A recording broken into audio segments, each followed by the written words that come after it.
এই সংসারে সুখ আর সন্তোষ লাভ করার পথ কি? ত্যাগ করা নাকি মেনে নেওয়া? এটা হলো একটা ধাঁধার সমান, আর যে বুঝতে পারে তার কাছে এক মিত্রের সমান। দেখুন, আপনি যা বদলাতে পারেন তা আপনি বদলে ফেলুন, যা আপনি বদলাতে পারবেন না তা আপনি স্বীকার করে নিন, আর যা মেনে নিতে পারবেন না তাকে নিজের থেকে আলাদা করে দিন। ধরুন, আপনার কোনো অভ্যেস আছে যা আপনি বদলাতে চান, বদলে ফেলুন। যদি কোনো সমস্যা থাকে যা বদলানো আপনার হাতে নেই, তা স্বীকার করে নিয়ে তার সাথে পথ চলা শুরু করে দিন।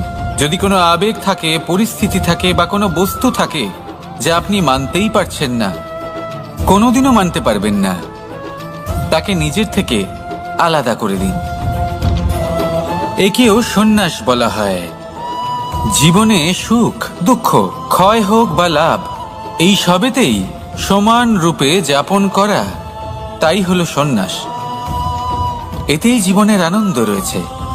তাহলে এই আনন্দ উপভোগ করুন আর আমার সাথে ভালোবেসে বলুন, রাধা রাধা। আজ আমি আপনাকে একটা কাহিনী শোনাবো। একটা খাড়াই উঁচু পাহাড় ছিল, যা বেয়ে ওঠা প্রায় অসম্ভব কাজ ছিল। এবার একদিন কয়েকটা ব্যাঙ এলো আর তা বেয়ে উঠতে শুরু করলো। আস্তে আস্তে প্রত্যেকটা ব্যাঙ মিলে লাফিয়ে লাফিয়ে ওপরে ওঠার চেষ্টা করছিল। নিচে কিছু পশু দাঁড়িয়েছিল যারা বলছিল, এটা তো অসম্ভব ব্যাপার, এই ব্যাঙগুলো উঠতেই পারবে না, সকলে পড়ে যাবে। আর তারপর ধীরে ধীরে সমস্ত ব্যাঙ নিচে পড়তে থাকলো। শেষ পর্যন্ত একটাই ব্যাঙ ছিল যে শিখরে পৌঁছতে পারল। জানেন সে কেন পারল? কারণ সেই ব্যাঙ বধির ছিল। সে কারোর কথা শোনেনি। ও স্থির করেছিল শিখরে পৌঁছতে হবে, আর পৌঁছে গেল। এবার এটা কিন্তু আমাদের জন্য অত্যন্ত গুরুত্বপূর্ণ শিক্ষা। আপনি যদি জীবনে নিজের লক্ষ্য স্থির করে থাকেন, তাহলে এদিক ওদিক কারোর কথা শুনবেন না, শুধুই নিজের লক্ষ্যের দিকে অগ্রসর হন। কারণ সাফল্য আপনার প্রচেষ্টার দ্বারাই আপনি পেতে পারেন, অন্যের কথা দ্বারা নয়।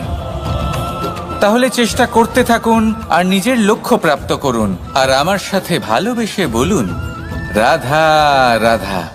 এই সূচটা দেখুন, কতটা গুরুত্বপূর্ণ এই সূচ। ওর কতটা ভূমিকা রয়েছে, ও কত রকম ভাবে সাহায্য করতে পারে আমাদের। এর সাহায্যে যদি আপনি চান, তাহলে এক সাধারণ কাপড়কে আপনি পোশাকে পরিবর্তিত করতে পারেন। আপনি যদি চান, তাহলে অনেক ফুল একসাথে নিয়ে একটা মালা বানিয়ে ফেলতে পারেন, বা অলংকার বানিয়ে ফেলতে পারেন। এর সাহায্যে আপনি বাড়িও সাজাতে পারেন। এ হলো অত্যন্ত গুরুত্বপূর্ণ জিনিস। কিন্তু আপনি ভাবুন, যদি এই সূচে এই ছিদ্রই না থাকে, যদি এর সাথে এই সুতোই না জোড়া যায়, তখনও কি এটা এতটাই গুরুত্বপূর্ণ থাকবে? কখনোই না। তখন এটাকে কাউকে কষ্ট দেওয়ার কাজে লাগানো যেতে পারে। দেখুন, একটা অত্যন্ত গুরুত্বপূর্ণ কথা আপনাকে মনে রাখতেই হবে। যে কোনো বস্তু একা তার গুরুত্ব হারিয়ে ফেলে, কোনো কিছুর সাথে তার সম্মান বেড়ে যায়, তার গুরুত্বও বেড়ে যায়। এটা মানুষের ক্ষেত্রেও প্রযোজ্য। যদি আপনি সামনে এগোতে থাকেন এবং একাই এগোতে থাকেন, তাহলে আপনি যাই করে নিন না কেন, আপনি সেই প্রেম, সেই সম্মান, সেই সম্বল পাবেন না। কাউকে নিজের সাথে নিয়ে চলুন, আপনারও মান বাড়বে। কাউকে তার যোগ্য স্থান দিন, আপনারও সম্মান বাড়বে।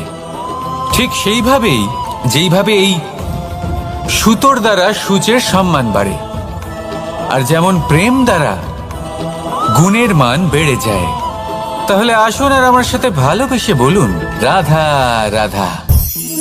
আমরা মনে করি অন্যের উপকার করা, কারোর ভালো করা, কাউকে সাহায্য করা, সেবা করা, দান করা, সুখে দুঃখে কারোর সাথে থাকা, এ হলো আমাদের জীবনের সবথেকে বড় কর্তব্য। এটাই আসল কর্তব্য। কিন্তু এটা কি সত্যি? না। কর্তব্যের জন্য অনেক সময় মানুষকে অনেক অনেক যন্ত্রণা ভোগ করতে হয়।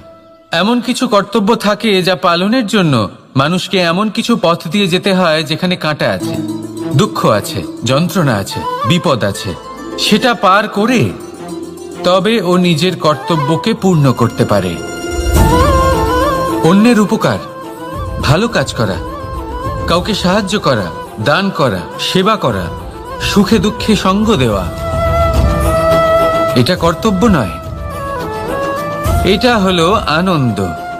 কারণ এতে আপনারই জীবন আরো সুখময় হবে, আপনি আরো সুখ পাবেন, আপনার স্বাস্থ্য আরো ভালো হবে, আপনি জীবনে আরো ভালো ভালো মানুষ পাবেন। আর সব থেকে বেশি যদি এ কিছু বাড়িয়ে তোলে, তাহলে তা হলো প্রেম।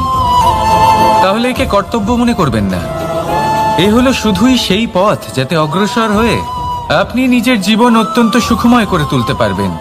তাহলে আপনি এটাই করুন, আর আমার সাথে ভালোবেসে বলুন, রাধা রাধা। আপনি কখনো একটা পর্বতকে দেখে থাকবেন, দিনের বেলায় যদি দেখেন এই পর্বতকে কত সুন্দর দেখতে লাগে, এত বিশাল, এত সুন্দর প্রকৃতির এই দৃশ্য দেখে মনে শুভ চিন্তার উদ্ভব হয়। এবার সেই পর্বতকেই আপনি অন্ধকারে দেখুন, ততটাই ভয়াবহ মনে হয়। এবার এটাই হয় মানুষের সাথেও, আর এটাই হয় অন্য কোনো স্থানের সাথেও। এবার এর কারণ কি? তাহলে কি মানুষের রূপ, তার ব্যক্তিত্বের কোনো মাহাত্ম্য নেই? না, এরকম কখনোই নয়। এর সমস্ত কৃতিত্ব পায় প্রকাশ। শুধুমাত্র এই প্রকাশই আপনার গুণকে, আপনার ব্যক্তিত্বকে, আপনার রূপ আরো উজ্জ্বল করে সংসারের সামনে নিয়ে আসে। তাহলে আপনিও অন্ধকার থেকে প্রকাশের পথে অগ্রসর হন, সেই মানুষগুলোর দিকে অগ্রসর হন, সেই দিশায় অগ্রসর হন যা আপনার ভেতরের গুণগুলিকে, আপনার ব্যক্তিত্বকে সংসারের সামনে আনতে পারে। যদি আপনি তা করতে পারেন, তাহলে আপনি জীবনভর সুখী থাকবেন। আসুন আর আমার সাথে ভালোবেসে বলুন, রাধা রাধা। আপনি কখনো সূর্যের আলোকে নিজের হাতের মুঠোর মধ্যে রাখার চেষ্টা করেছেন? আপনি নিশ্চয়ই জানেন যে সেটা সম্ভব নয়। আপনি জলকে কখনো বেঁধে রাখার চেষ্টা করুন, সেটাও সম্ভব নয়। কিন্তু যখন এই সূর্যের প্রকাশ, এই উত্তাপ পৃথিবীতে আসে, তখন ধরিত্রী কি করে? সে সমস্ত বনস্পতির মধ্যে তা ভাগ করে দেয়, তাদের বিকাশের সহায়ক হয়ে ওঠে। আর এই ধরিত্রীকে পুজো করা হয়, একে ধরিত্রী মাতা বলা হয়। সেই রকমই চন্দ্রমা রাত্রে যখন উজ্জ্বল হয়, নিজের আলো বিকশিত করে, তখন পথচারী পথিককে তার পথ দেখায়। সেই জন্য চন্দ্রমাকে দেবতা বলা হয়। ঠিক সেইভাবেই আপনি কখনো এই প্রকৃতিকে বেঁধে রাখার চেষ্টা করবেন না। একে আগলে রাখতে শিখুন, একে ভাগ করে নিতে শিখুন, ঠিক প্রেমেরই মতো। এই প্রেমকে কখনো নিজের হাতের মুঠোয় আবদ্ধ করার চেষ্টা করবেন না, বরং একে মন খুলে ভাগ করে নিতে শিখুন। এটা যদি আপনি শিখে নিতে পারেন, তাহলে নিজেকেও প্রসন্ন রাখতে শিখে যাবেন, অন্যদেরও প্রসন্ন রাখতে শিখে যাবেন। আসুন আর আমার সাথে ভালোবেসে বলুন, রাধা রাধা। দুঃখ কি, ভয় কি, এদের কিছুটা এইভাবে ভাবা যেতে পারে। জীবনে যখনই আপনি কিছু একটা লাভ করবেন, তখন সেটা হারানোর ভয় তার সাথেই চলে আসে। যেমন আপনি যদি ধন অর্জন করেন, ধন হারানোর ভয় তার সাথেই চলে আসে। সম্পত্তি অর্জন করলে সেটা লুট হবার ভয় তার সাথেই চলে আসে। আর এটা জীবনের সাথে হয়। যেই মুহূর্তে আপনি জন্ম নেন, মৃত্যুর ভয় তার সাথেই চলে আসে। জন্ম না নিলে মৃত্যু কিভাবে হবে?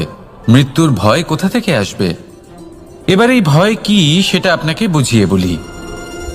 এই ভয় যদি মনের মধ্যে থাকে, জীবনে থাকে, তাহলে যা কিছু লাভ করবেন, সুখ, সম্পত্তি, সুবিধা, ধন, এইগুলি লাভ করার একটা আনন্দ থাকে, এদের সাথে জীবনযাপন করার একটা আনন্দ থাকে।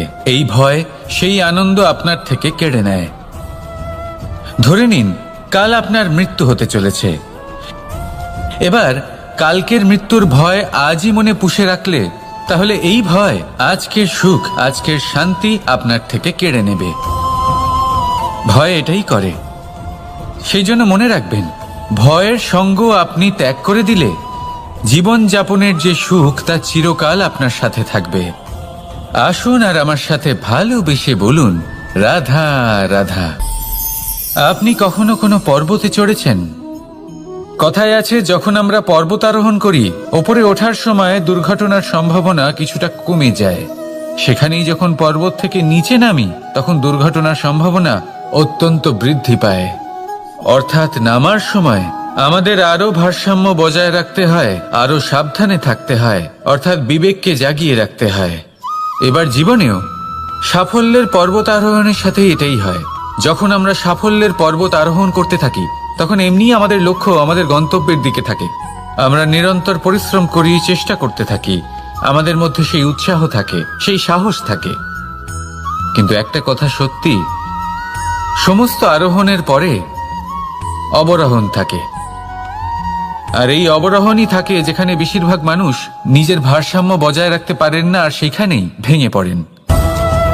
তাই জীবনে যদি সাফল্যের শিখরে পৌঁছতে চান, তাহলে আপনাকে নিরন্তর প্রয়াস করতে হবে, সংঘর্ষ করতে হবে, পরিশ্রম করতে হবে, আর নিজের লক্ষ্যের দিকে একাগ্রতা কেন্দ্রীভূত করতে হবে। তাহলে আপনি নিজের লক্ষ্য অবশ্যই পাবেন। কিন্তু যখন অবরোহণের সময় আসবে, যা নিশ্চিত রূপে আসবেই, তখন আপনাকে সংঘর্ষ করতেই হবে, ধৈর্য ধরতেই হবে, সাবধানে থাকতেই হবে, ভারসাম্য বজায় রাখতেই হবে। এটা হলো অত্যন্ত আবশ্যক, কারণ পরবর্তী সাফল্যের শিখরে আপনাকে পৌঁছতেই হবে, আর তার জন্য আপনাকে সুরক্ষিতভাবে অবরোহণ করতেই হবে। ঠিক কিনা? আসুন আর আমার সাথে ভালোবেসে বলুন, রাধা রাধা। প্রসন্নতা এমন এক অনুভূতি যা আমরা সকলে পেতে চাই। এবার এটা ভেবে দেখুন যে আমরা আমাদের প্রসন্নতার জন্য অন্য কাউকে দায়ী কেন করি। আজও এরকম কিছু করেছে, ওর জন্য আমি দুঃখী হয়ে আছি। আজও এমন কিছু করলো যার ফলে আমার মন প্রসন্ন হয়ে উঠল। না, আপনাকে স্পষ্ট করে একটা কথা বলে দিই, আপনার প্রসন্নতা না শুধু আপনার নির্বাচন, না শুধু আপনার হাতে রয়েছে, বরং আপনি নিজের প্রসন্নতাকে নিজেই আকৃষ্ট করেন। এই ফুলগুলিকে দেখুন, এই ফুল এর সুগন্ধ ছড়ায়, আর এই ফুল নিজের দিকে কীট পতঙ্গদের আকৃষ্ট করে।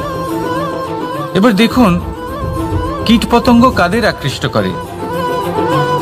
গিরগিটি বা ব্যাঙ, এরকম কিছু প্রাণীদের।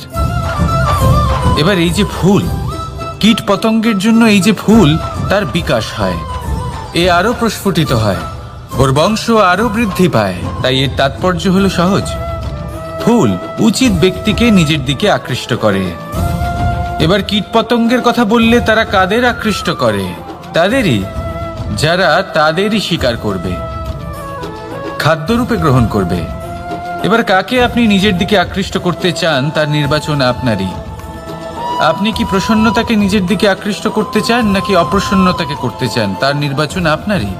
আপনি জীবনে যা কিছু পাবেন, সুখ দুঃখ, আশা নিরাশা, প্রসন্নতা অপ্রসন্নতা, সবই হলো আপনারই নির্বাচনের পরিণাম। তাহলে সঠিক নির্বাচন করুন, আর আমার সাথে ভালোবেসে বলুন, রাধা রাধা। ঘূর্ণিঝড়, যখন এই ঘূর্ণিঝড় আসে, তখন প্রচন্ড বেগে হাওয়া বয়ে চলে। সেই সময় এমন কিছু বৃক্ষ আছে যা কঠিন হয়ে দৃঢ় হয়ে দাঁড়িয়ে থাকে। সেই গাছ যা 10 বছর ধরে বা সহস্র বছর ধরে দাঁড়িয়ে থাকে, তাদেরকে আপনি খুব সহজে নাড়াতে পারবেন না। কিন্তু ঘূর্ণিঝড়, এর প্রভাব এতটাই তীব্র হয়, এর হাওয়াতে এতটাই প্রবল শক্তি থাকে যে এই বৃক্ষগুলিকে উচ্ছেদ করে, সেই বৃক্ষ নষ্ট হয়ে যায়। এবার এমন কিছু বৃক্ষ থাকে যাদের কাণ্ড নমনীয় হয়, খুবই নরম হয়। সেই জন্য যখন জোরে বাতাস বয়, কোনো ঘূর্ণিঝড় আসে, তখন এই বৃক্ষগুলি ঝুঁকে যায়। আর যখন এই ঘূর্ণিঝড় চলে যায়, শান্ত হয়ে যায়, তখন ওরা আবার দাঁড়িয়ে পড়ে। এবার এটাকে আপনি কি বলবেন, কি বুঝবেন আপনি? সুযোগ সন্ধানী? না, বরং এটাই হলো প্রকৃত আদর্শ। যখন আপনার সামনে এমন কেউ থাকেন যিনি আপনার থেকে অনেক শক্তিশালী, তখন তাকে সম্মান করা আপনাকে শিখতেই হবে। তাই মনে রাখবেন, এই সংসারে যখনই দুই শক্তির একে অপরের সাথে সংঘর্ষ হয়, শুধুই বিনাশ হয়। কিন্তু যখন শক্তির সাথে আসক্তি মিলিত হয় সেখানে সুরক্ষা থাকে, সেখানেই কিছু নির্মাণ হয়। তাই আসুন আর আমার সাথে ভালোবেসে বলুন, রাধা রাধা। ভয়, আমরা ভয়ের বিষয়ে অনেক কথা বলি, ভয়ের থেকে সবসময় দূরে পালাই। কখনো ভেবে দেখেছেন আমরা এই ভয়ের সদ্ব্যবহারও কি করতে পারি না? নিশ্চিত রূপে করতেই পারি। এমন কোনো অক্ষর নেই যার দ্বারা কোনো মন্ত্র হয় না। তাই নিশ্চিত রূপে এই ভয়েরও সদ্ব্যবহার আমরা করতেই পারি। নির্ভর করছে আপনার দৃষ্টিভঙ্গির ওপর, আপনার প্রতিক্রিয়ার ওপর। ভয় যখন সামনে আসে দুটো পথ থাকে। প্রথমটা হলো ভয়ভীত হয়ে চুপচাপ পালিয়ে যাওয়া, আর দ্বিতীয় পথ সেই ভয়ের সম্মুখীন হওয়া। সেই ভয়ে ডুবে গিয়ে দেখুন এমন কি আছে যা আপনাকে পিছনে টেনে রাখছে। নিজের সাহসকে জাগিয়ে তুলুন, নিজেকে আরো শক্তিশালী বানিয়ে তুলুন, নিজেকে আরো শ্রেষ্ঠ বানিয়ে তুলুন, আর আপনার সামনে যা আছে সব প্রাপ্ত করে নিন। সেই ভয়, আপনি তার থেকে পালিয়ে যেতে চান নাকি তার সম্মুখীন হয়ে নিজেকে আরো শ্রেষ্ঠ বানাতে চান? সেই চয়ন আপনারই, প্রতিক্রিয়া আপনারই, দৃষ্টিভঙ্গি আপনারই। আসুন আর আমার সাথে ভালোবেসে বলুন, রাধা রাধা। কখনো কোনো বনে আপনি আগুন লাগতে দেখেছেন? এমন ভয়ানক আগুন লাগতে পারে সমস্ত বন জ্বালিয়ে দিতে পারে। সেখানে যে বনস্পতি পাওয়া যায়, সেখান থেকে যে ঔষধি পাওয়া যায়, সব কিছু নষ্ট হয়ে যায়। যে পশু পাখি পাওয়া যায় বেশিরভাগই নিজের প্রাণ হারিয়ে ফেলে, আর যারা বাকি থাকেন তারা নির্বাসিত হন। কিন্তু কখনো ভেবে দেখেছেন এই বনে আগুন লাগে কি করে? ছোট ছোট শুকনো পাতার কারণে, শুকনো ডালের কারণে, সেইগুলো যেগুলো কখনো গাছের অংশ ছিল। সবসময় মনে রাখবেন, গাছ আমরা কুড়ুল দিয়ে কেটে থাকি, কিন্তু গাছ কখনো কুড়ুলের ডগা দিয়ে কাটা যায় না। বরং এই যে হাতলটা আছে, তাতে যে শক্তি লুকিয়ে রয়েছে, এই শক্তির দ্বারা গাছ কাটা হয়। এবার বলুন, এই যে হাতল, এ কি দিয়ে তৈরি হয়? স্বয়ং গাছের দ্বারাই। এর থেকে আপনি কি শিক্ষা পেলেন? যদি কেউ আপনজন হন, যে আপনার কোনো দরকারে লাগছেন, সেই কারণে তাকে নিজের থেকে দূরে করবেন না। যদি তার সাহায্যের প্রয়োজন হয় তাহলে তাকে সাহায্য করুন, যদি তার সঙ্গের প্রয়োজন হয় তাহলে তাকে সঙ্গ দিন।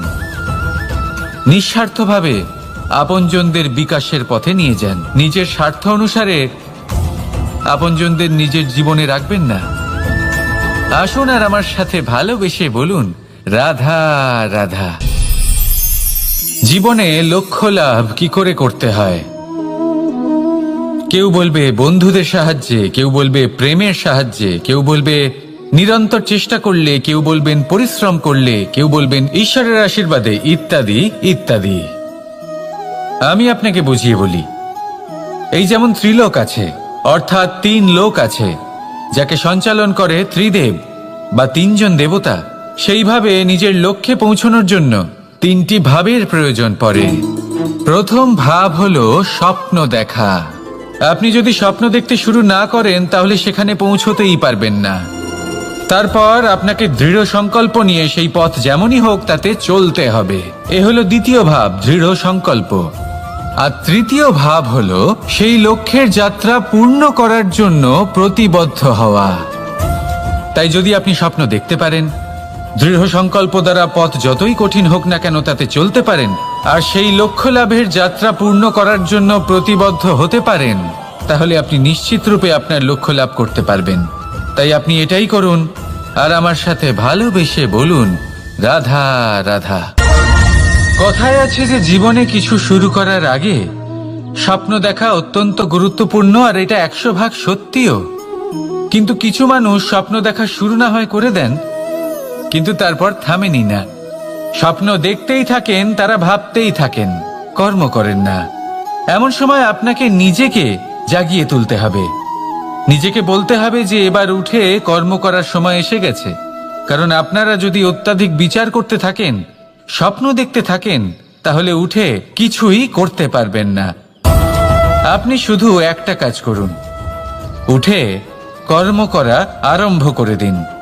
তারপর ভেবেচিন্তে ধীরে ধীরে নিজের কর্মকে দিশাও দিন আর তাকে উচিত গতিও দিন, কারণ এটাই হলো সাফল্যের মূল মন্ত্র। না শুধু কর্ম করুন না ভাবনা চিন্তা করে, আর না শুধু ভাবুন কর্ম না করে। সাফল্যের মূল মন্ত্র হলো এর ভারসাম্যে। তাহলে এটাই করুন, সাফল্যকে লাভ করুন, আর আমার সাথে ভালোবেসে বলুন রাধা রাধা। সূর্যের মনে হয় যে তার থেকে বেশি তেজস্বী আর উজ্জ্বল কেউ নেই, তাই তার এই অহংকার ভঙ্গ করার জন্য মেঘ চলে আসে। তারপর এই মেঘের অহংকার বেড়ে যায় যে তার থেকে বেশি ঘন আর কেউ নেই। তারপরে বাতাসের একটা প্রবল দমক আসে আর মেঘেদের ছিন্ন ভিন্ন করে দিয়ে চলে যায়। তখন বায়ুর অহংকার বেড়ে যায়, আরো ভাবে যে তার থেকে বেশি শক্তিশালী আর কেউ নেই। এই দমকা বাতাস যখন বিশাল এক পর্বতের সাথে ধাক্কা খায়, তখন সেই বাতাসের অহংকারও চূর্ণ বিচূর্ণ হয়ে যায়। তারপরে পর্বত ভাবে যে তার থেকে বেশি ধীর আর শক্তিশালী আর কেউ নেই। তখন পৃথিবীতে ভূমিকম্প হয় আর সেই বিশাল পর্বত চূর্ণ বিচূর্ণ হয়ে যায়, তারও অহংকার ভেঙে যায়। এবার ধরিত্রীর অহংকার হতে থাকে। ধরিত্রী বলে যে আমার উপর সবকিছু টিকে রয়েছে, আমার থেকে বেশি শক্তিশালী আর কেউ নেই। একটা ছোট্ট ইঁদুর আসে, মাটিতে গর্ত করে আর মাটি ধসিয়ে দেয়। ধরিত্রীর অহংকার ভেঙে যায়। এর তাৎপর্য হলো সরল, এই সংসারে অহংকার কখনো স্থির থাকে না, এই অহংকার ভাঙবেই। এটা হলো সাংসারিক চক্র। আমাদের নিজেদের জীবনে কর্তব্য পালন করতে হবে, কর্ম করতে হবে, কিন্তু অহংকার নয়।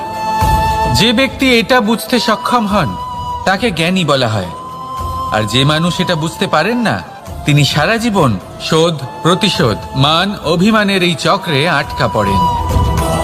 এবার আপনি কি এই চক্রে আটকে থাকতে চান, নাকি জ্ঞানী হয়ে উঠতে চান? সেই চয়ন আপনারই।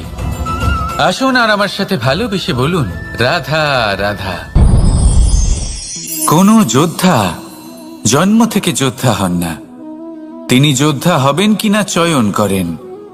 তিনি যোদ্ধা হবেন বলে তখনই স্থির করেন যখন তিনি পিছু হটবেন না বলে দৃঢ় প্রতিজ্ঞ হন। যদি ওনার সামনে অশুভ কিছু হয়, তার বিরোধিতা করতে দৃঢ় প্রতিজ্ঞ হন, তবেই তিনি যোদ্ধা হতে পারেন। কেউই যোদ্ধা হয়ে এই পৃথিবীতে জন্মগ্রহণ করেন না। আপনি কি হতে চান? সেই দর্শক হতে চান যারা যুদ্ধভূমিতে বসে থেকে অন্য কারোর জয়ে উচ্ছ্বাস প্রকাশ করেন, নাকি সেই যোদ্ধা হতে চান যিনি নিজের শৌর্য দিয়ে বীরত্ব দিয়ে পরাক্রম প্রদর্শন করেন এবং যার প্রশংসা যুগ যুগ ধরে হয়ে চলে? সিদ্ধান্ত আপনারই। আসুন আর আমার সাথে ভালোবেসে বলুন রাধা রাধা। সাফল্য খুব সহজ এক শব্দ।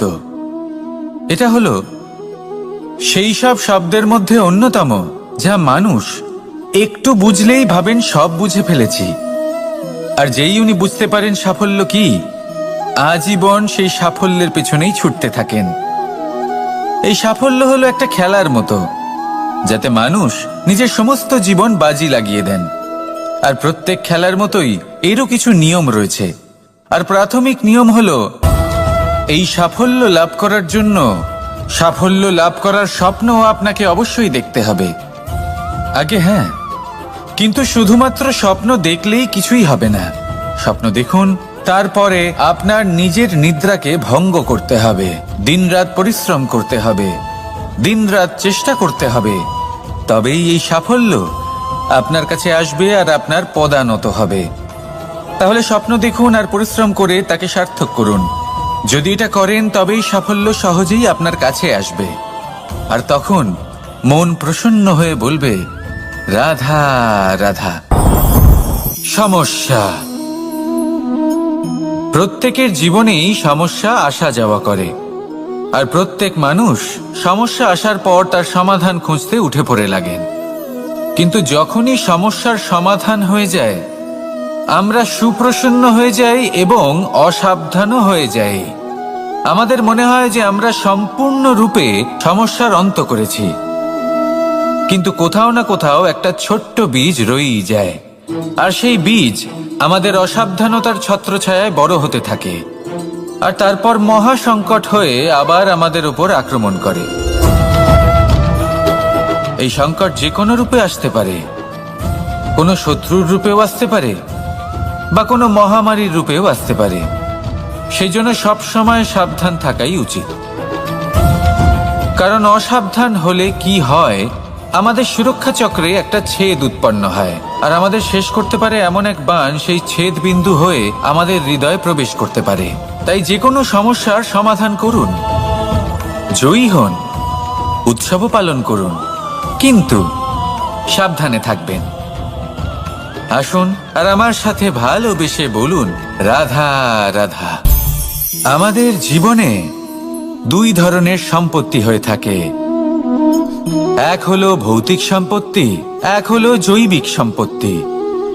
অর্থ, সম্পদ, সুবিধে, খাদ্য, এইসব ভৌতিক সম্পত্তির মধ্যে পড়ে।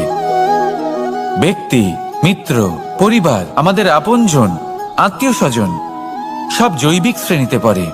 আর প্রত্যেক মানুষের পক্ষে এই বিভাজন বোঝা অত্যন্ত আবশ্যক, কারণ মূলত আমাদের ব্যবহার দুই রকমের হয়ে থাকে, হয় আমরা ভালোবাসি বা আমরা সদ্ব্যবহার করি। আর সবথেকে বড় ভুল আমরা তখন করি যখন আমরা বুঝতেই পারি না যে ভালোবাসবো কাকে আর ব্যবহার করব কাকে। আমরা ভৌতিক সম্পত্তি ভালোবেসে ফেলি আর ব্যবহার করি জৈবিক সম্পত্তিকে, যেখানে এটা অনুচিত। জৈবিক সম্পত্তিকে ভালোবাসুন আর ভৌতিক সম্পত্তিকে ব্যবহার করুন। যেদিন আপনার মধ্যে এই বোধ জাগ্রত হবে যে কাকে ভালোবাসবেন আর কাকে ব্যবহার করবেন, সেই দিন আপনার জীবনে শুধুই শান্তি বিরাজমান হবে। আর তখন এই মন প্রসন্ন হয়ে বলবে, রাধা রাধা।